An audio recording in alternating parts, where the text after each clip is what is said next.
നമസ്കാരം. ഇന്ന് പാൽക്കപ്പ റെഡിയാക്കാം.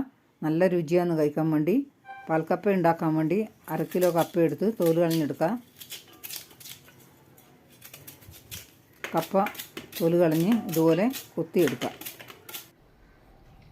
കൊത്തിയെടുത്ത് കഴുകിവാരി കുക്കറിലിട്ട് വെള്ളം ഒഴിച്ച് കുറച്ച് കല്ലുപ്പാണ് ഇട്ട് കൊടുക്കുന്നത്. ഞാൻ അടുപ്പത്ത് വെക്കാം, വേകട്ടെ. തേങ്ങ അപ്പാലം എടുക്കാൻ വേണ്ടി അരമുറി വരെ തേങ്ങ ചിരവിയത് മിക്സിൻ്റെ ജാറിലിട്ട് കൊടുത്ത് കുറച്ച് വെള്ളം ഒഴിച്ച് പാലെടുത്ത് വെച്ച് ഇനി മിക്സിൻ്റെ ജാറിൽ 2 പച്ചമുളകും 2-3 വെളുത്തുള്ളിൻ്റെ അല്ലിയും 3-4 ചുവന്ന ഉള്ളിയും കൂടി ഒന്ന് ചതച്ച് വെച്ച് കുക്കർ തുറന്ന് കപ്പ നല്ലപോലെ വെന്തിട്ടുണ്ട്. പാൻ അടുപ്പത്ത് വെച്ച് വെള്ളം ഊറ്റിക്കളഞ്ഞ് കപ്പ അടുപ്പത്തിട്ട് നല്ലപോലെ ഒന്ന് ഉടച്ച് കൊടുക്കുക.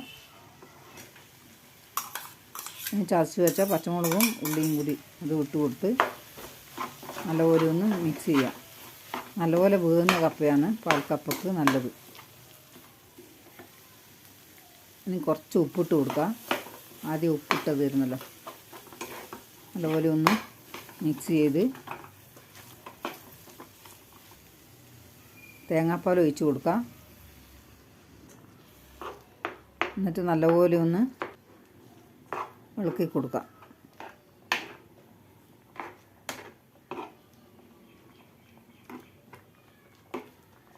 നല്ലപോലെ ഇളക്കി കൊടുത്ത്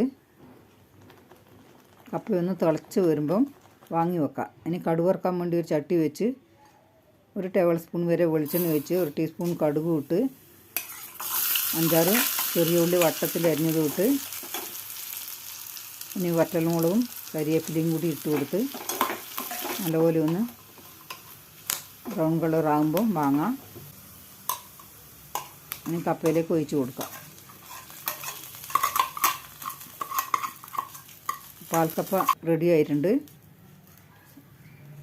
ഇതുപോലെ ഉണ്ടാക്കാത്തവർ ഉണ്ടാക്കി നോക്ക്, എല്ലാവർക്കും ഇഷ്ടപ്പെടും. ഈ പാൽക്കപ്പ ഇഷ്ടപ്പെട്ട ലൈക്ക്, ഷെയർ, കമൻറ്റ്, സബ്സ്ക്രൈബ് ചെയ്യണേ.